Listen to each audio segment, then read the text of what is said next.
આજની આ વિડીયોમાં આપણે એક કરંટ ટોપિકની જિકર કરીએ, ક્રિપ્ટો કરન્સી.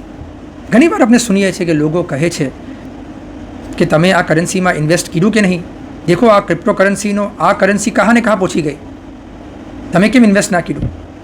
આજની આ વિડીયોમાં આપણે એમ સમજવાની કોશિશ કરીએ કે આ ક્રિપ્ટો કરન્સી શું છે, એ કઈ તરહ ઈજાદમાં આવ્યું, એના અંદર લોકો ઇન્વેસ્ટ કઈ તરહ કરે છે અને સગલા કરતાં ઇમ્પોર્ટન્ટ શું કામ લોકો એની તરફ ખેંચાઈ રહ્યા છે, અને એમ બી સમજવાની કોશિશ કરીએ કે આ કરન્સીના સબબથી ઇન્સાનને શું નુકસાન થાય છે અને સોસાયટી આખા મુજ્તમાને કઈ તરહ નુકસાન થાય છે.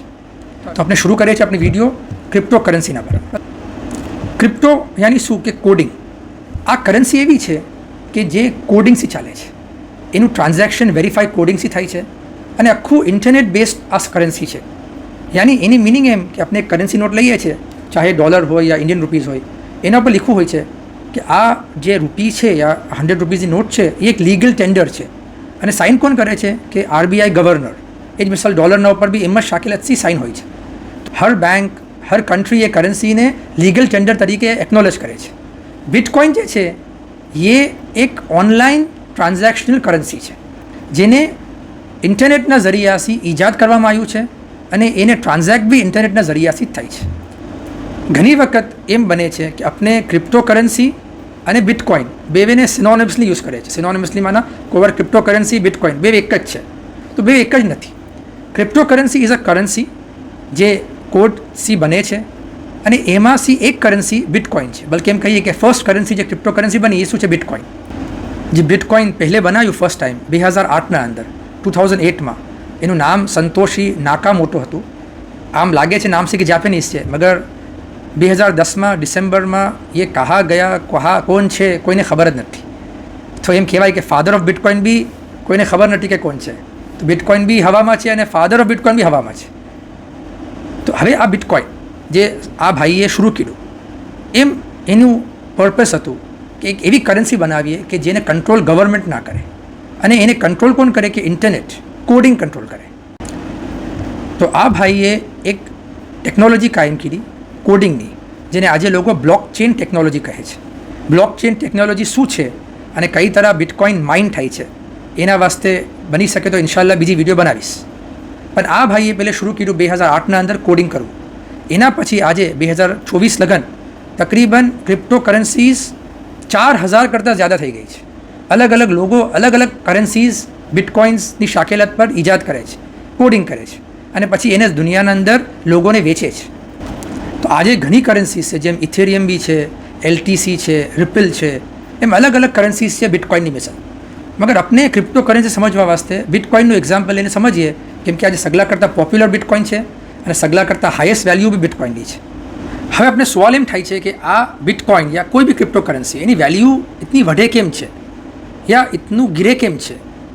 તો એને સમજવા વાસ્તે બિટકોઇનનું જે આખી સિસ્ટમ છે એ સમજવાની કોશિશ કરીએ. આપણે એક ઇઝી એક્ઝામ્પલ લઈએ. એક પર્સન છે યા એક ઇન્સ્ટિટ્યુશન છે, એને આપણે કહીએ કે પર્સન X, એના પાસે પૈસા છે, ટેકનોલોજી છે, એ ક્રિપ્ટો કરન્સી ઇન્વેન્ટ કરે છે. નામ પાડીએ કે X, જેમ બિટકોઇન છે એમ કરન્સી X. હવે કરન્સી Xના અંદર એ ઇન્ટરનેટના ઉપર કોડિંગ કરીને 1 લાખ કોઇન્સ, X કંપનીના કોઇન્સ એ નિકાલે છે.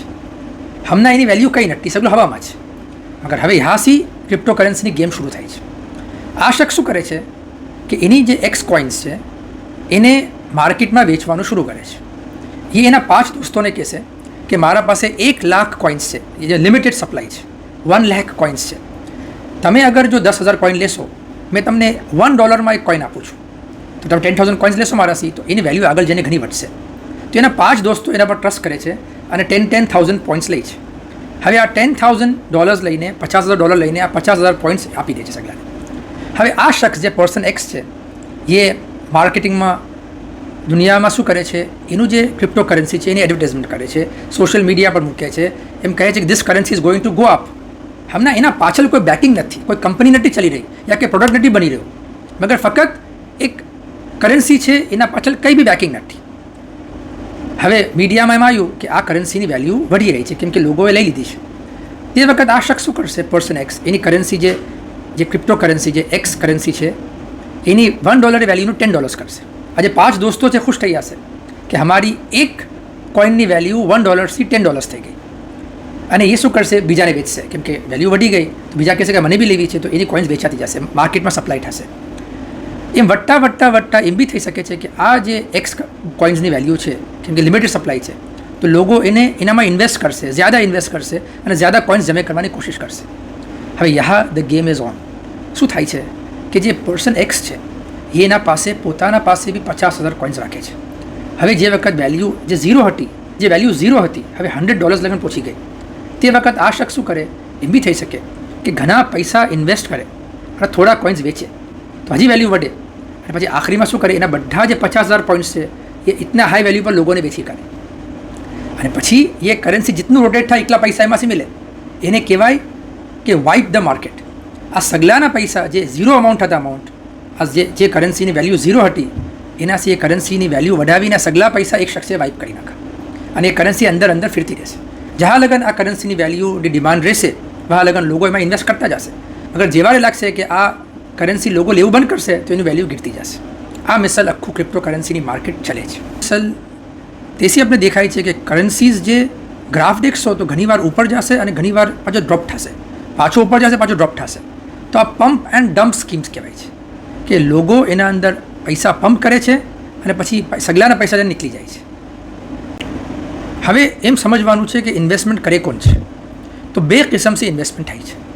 એક ઇન્વેસ્ટમેન્ટ ઇન્સ્ટિટ્યુશન્સ કરે છે, યાની ઘણા મોટી કંપનીઝ જેના પાસે બિલિયન્સ ઓફ ડોલર્સ હોય એ લોકો ઇન્વેસ્ટ કરે છે, અને એક બીજા રિટેલ ઇન્વેસ્ટર્સ હોય છે, જેમ એક ઇન્સાન આમ પબ્લિક કે થોડા પૈસા ઇન્વેસ્ટમાં કરે છે. તો જે વખત કોઈ બી ક્રિપ્ટો કરન્સીની વેલ્યુ વધે છે તો એ વધે શું કામ છે કે એક ઇન્સ્ટિટ્યુશન એમાં ઘણા પૈસા પંપ કરે છે, અને જે વખત એ ક્રિપ્ટો કરન્સીની વેલ્યુ ઘણી હાઈ થઈ જાય છે તો એ ઇન્સ્ટિટ્યુશન એના કોઈન્સ વેચી કરે છે, અને એ વખતમાં એ કરન્સીનો વેલ્યુ એકદમ ગીરી જાય છે.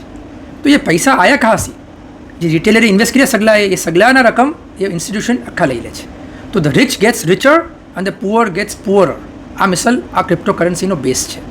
હવે ઘણા લોકો ક્રિપ્ટો કરન્સીના ફાયદા બતાવે છે કે ક્રિપ્ટો કરન્સી ડિસેન્ટ્રલાઇઝ છે, યાની એને કોઈ ગવર્મેન્ટ કંટ્રોલ નહીં કરતું. બરાબર, ક્રિપ્ટો કરન્સીને કોઈ ગવર્મેન્ટ કંટ્રોલ નહીં કરતું, એને ઇન્ટરનેટ કંટ્રોલ કરે છે. મગર એનું નુકસાન બી એટલું જ છે કે અગર કોઈ કરન્સી ક્રિપ્ટો કરન્સી કોઈના પાસે છે, ઇન્વેસ્ટમેન્ટ છે, અને કોઈને મિસ્ટેકથી યા કે ખોવાઈ જાય યા કોઈને મોકલી દે તો that is no way of getting the currency back, because એના પાછળ કોઈ ગવર્મેન્ટ છે જ નથી, એના પાછળ કોઈ રેગ્યુલેશન છે જ નથી. એના કરતાં મોટું કે કોઈને બી કોઈ બુરા કામ વાસ્તે રકમ મોકલવી હોય તો એનું ટ્રેક ક્રિપ્ટો કરન્સીમાં નહીં રહેતું, કે એ યુઝરની આઈડેન્ટિટી એનોનિમસ રહે છે. તો એના સબબથી ઘણા ડાર્ક વેબના ઉપર બી જે કામો થાય છે એ ક્રિપ્ટો કરન્સી ઇસ્તેમાલ થઈને થાય છે. એના સાથે ઘણા લોકો ફેક વેબસાઇટ્સ બનાવે છે જેમાં ક્રિપ્ટો કરન્સી અલગ નામથી વેચે છે અને લોકોની રકમ લઈને પછી ભાગી જાય છે. એ જ મિસલ ફિશિંગ સ્કેમ્સ બી થાય છે. ઘણા લોકો ફેક ક્રિપ્ટો કરન્સીઝ બી નીકાળે છે. આ સગલું તો છે, મગર સગલા કરતાં મોટી વાત કે આ ક્રિપ્ટો કરન્સી આપણે શું કામ ના લેવી જોઈએ, એનો રીઝન એમ છે કે આ કરન્સીના પાછળ કોઈ કામ નહીં થતું, યાની આ કરન્સી આખી હવામાં છે, એના પાછળ કોઈ ઇન્ડસ્ટ્રી નથી ચાલી રહી, યા કોઈ પ્રોડક્ટ બની નથી રહ્યું, યા કોઈ મહેનત નથી થઈ રહી. ક્રિપ્ટો કરન્સી કોઈ વેલ્યુ ક્રિએટ નહીં કરતું, કોઈ પ્રોડક્ટ બનાવીને યા કોઈ કામ કરીને એક વેલ્યુ સ્ટોર કરે છે, મગર એ બી કેના પર ડિપેન્ડન્ટ છે કે જીતના રકમમાં મેં આ કરન્સી ખરીદી છે, આ બિટકોઇન ખરીદ્યું છે, એના કરતાં કોઈ બીસરો આવીને જ્યાદા રકમ આપશે તો મારી વેલ્યુ વધી જશે. પણ વેલ્યુ કઈ ચીજની, એ કોઈ ચીજ છે જ નથી, એ આખું હવામાં છે. તો એક માનામાં ભાઈ એ મજહૂલ છે, યાની ખબર જ નથી શું ચીજ છે, અને એની રકમ તય થઈ રહી છે. એક બીસરું ઘણું મોટું નુકસાન શું છે કે ક્રિપ્ટો કરન્સી ઘણું વોલેટાઇલ છે, યાની એ ઘણું જલ્દી ઉપર આવે છે, અને જે ચીજ ઘણી જલ્દી ઉપર આવે એ ઘણી જલ્દી ગીરી બી જાય છે. તેથી આખું માર્કેટના અંદર જે બેલેન્સ છે એ ક્રિપ્ટો કરન્સી ખરાબ કરી દે છે. તો એક શાકેલાથી સમજીએ તો આ કરન્સીનું બેઝ પૈસા પર પૈસા કમાવાનું જ છે, કે જેમાં કોઈ બનતું નથી, કઈ ચીજ કોઈ કામ નથી થઈ રહ્યું, મગર પૈસા પર પૈસા વઢાવી રહ્યા છે. એના કરતાં મોટું એમ કે આ જે ક્રિપ્ટો કરન્સીની વેલ્યુ વધે છે યા કમ થાય છે, એ આખું એક શાકેલાથી ગેમ્બલિંગ છે. કોઈ કહી નહીં શકતું કે આ જે કરન્સી લીધી છે મેં એ કાલે વધશે યા કમ થશે. એ આખું ટેમ્પરેચર ઓફ ધ માર્કેટથી ચાલે છે, અને એમાં કેટલું રિસ્ક ઇન્વોલ્વ છે એ ગેમ્બલિંગની શાકેલાત પર છે. મગર ઘણા લોકો તો એમ બી કહે છે કે ગેમ્બલિંગ બી થોડું ક્રિપ્ટો કરન્સી કરતાં સેફર છે. ઘણા લોકો તો એમ બી કહે છે કે આ ક્રિપ્ટોકરન્સીમાં ઇન્વેસ્ટ કરવું ઇન્વેસ્ટમેન્ટ છે જ નથી, એ તો એક કિસ્મનું ગેમ્બલિંગ જ છે. બલકે ગેમ્બલિંગમાં બી એમ કહે છે કે अपना રકમ अपना સામને હોય છે. આ તો યહાં તો ગેમ્બલિંગ કરતાં બી જ્યાદા હાયર ગેમ્બલિંગ છે, ગેમ્બલિંગ કરતાં બી જ્યાદા નુકસાન છે. કેમ કે આખું માર્કેટના ઉપર ડિપેન્ડન્ટ છે અને લોકો આ મિસલ મોટી કંપનીઝ પૈસા પંપ કરીને બીજા લોકોના પૈસા લઈ લે છે. તો બાઝ વખત ઘણા લોકો એમ ખુશ થાય કે મેં જે કરન્સી લીધી એની વેલ્યુ એટલી વધી ગઈ, શાયદ થોડા વખતમાં એને ફાયદો થાય બી, જેમ કે વ્યાજમાં થોડા વખતમાં ફાયદો થાય છે, મગર પછી જે કંઈ જુવાની આદત લાગી જાય, ગેમ્બલિંગની આદત લાગી જાય અને ડોપામીન રશ થાય તો એ કોઈ દિન પૈસા લઈને અને એ પૈસા નિકાલે નહીં, બલકે હજી જ્યાદા પૈસા નાખશે, બલકે બીજાને બી કહેશે કે તમે પૈસા નાખો, અને એમ કરતાં કરતાં સગલાના રકમ એમાં નાખી દેશે અને એક દિન એ સગલા પૈસા વાઇપ આઉટ થઈ જાય છે. તો આપણે આ મિસલના ક્રિપ્ટોકરન્સીના જે સ્કીમ છે, જે ઇન્વેસ્ટમેન્ટ છે, એનાથી ઘણું બચવું જોઈએ. કેમ કે આપણે તો એમ માનીએ છીએ કે મહેનત કરીને કોઈ ચીઝ કામ કરીને અમલ કરીને, જેમ જિકર થઈ કે પસીનો બહાવીને જે રોઝી મિલે છે એમાં બરકત છે. ખુદા તાલા આપણે સગલાને આ મિસલ અમલ કરવાની યારી આપજો. અને આ ક્રિપ્ટોકરન્સી અને પોન્ઝી સ્કીમ્સ અલગ અલગ કિસ્મની હોય છે, લોકો નિકાલે છે. આપણે કોશિશ કરશું કે નેક્સ્ટ વિડીયો આપણે પોન્ઝી સ્કીમ્સના ઉપર બનાવીએ કે દુનિયામાં લોકો કઈ કઈ કિસ્મથી લોકોને છેતરે છે અને રકમ લેવાની કોશિશ કરે છે.